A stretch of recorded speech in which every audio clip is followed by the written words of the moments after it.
In the heart of a bustling city, where skyscrapers kissed the sky and streets hummed with life, lived a woman named Emma. She was the embodiment of success, a rising star in the world of corporate finance. Emma's colleagues admired her for her sharp intellect, decisiveness, and unwavering confidence. She was the one who always knew the answers, the one who could tackle any problem with poise and precision. But beneath her polished exterior, Emma harbored a secret. For years, she had battled anxiety, a constant undercurrent of fear that she carefully concealed from everyone around her. She believed that showing vulnerability would shatter the image of strength she had worked so hard to build. So, she hid her struggles behind a mask of perfection, pushing herself to meet every expectation, no matter the cost. Her days were a blur of meetings, presentations, and late-night emails. The pressure to perform was relentless, but Emma never let it show.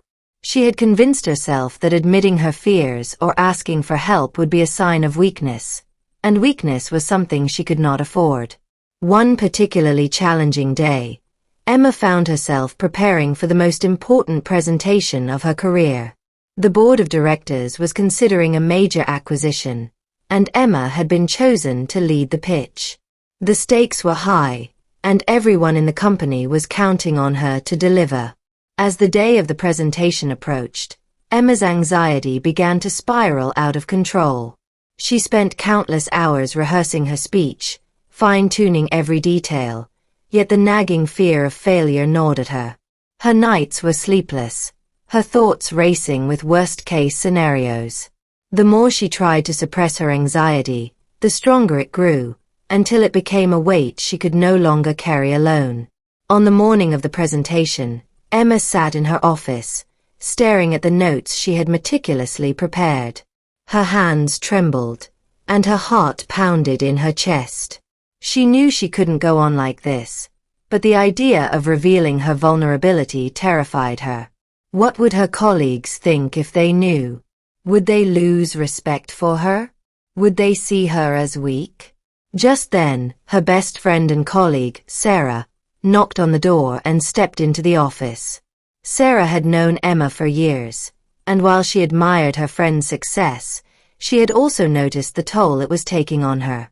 "Emma, you look like you're carrying the weight of the world on your shoulders," Sarah said gently, sitting down beside her. "What's going on?" For a moment, Emma considered brushing off the question with a simple, "I'm fine," but something in Sarah's concerned eyes made her pause. She took a deep breath, feeling the tight knot of fear in her chest. Could she really open up? Could she let someone see the cracks in her armor? With a shaky voice, Emma began to speak. She told Sarah about the anxiety that had plagued her for years, about the sleepless nights and the relentless pressure she felt to always be perfect.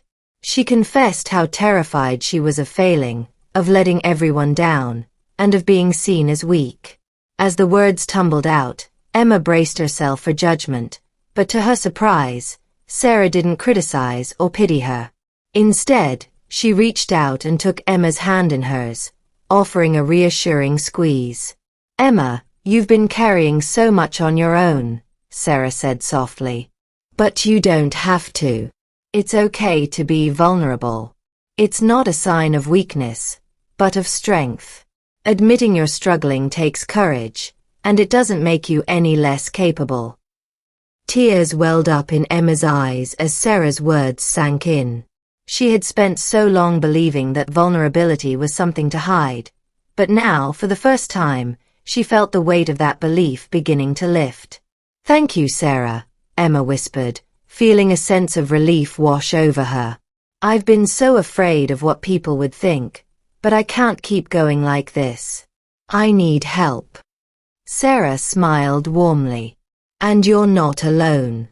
We're a team, and we're here to support you. Let's get through this presentation together, one step at a time." With Sarah by her side, Emma faced the boardroom with renewed strength. She still felt nervous, but the crippling fear had eased, replaced by a sense of connection and support. As she delivered her presentation, She spoke with conviction and clarity, and the board members responded with enthusiasm.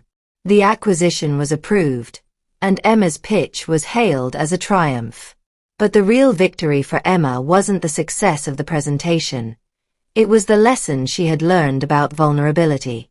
In opening up to Sarah, she discovered that true strength doesn't come from pretending to have it all together, but from being honest about your struggles and allowing others to help. In the weeks that followed, Emma began to make changes in her life.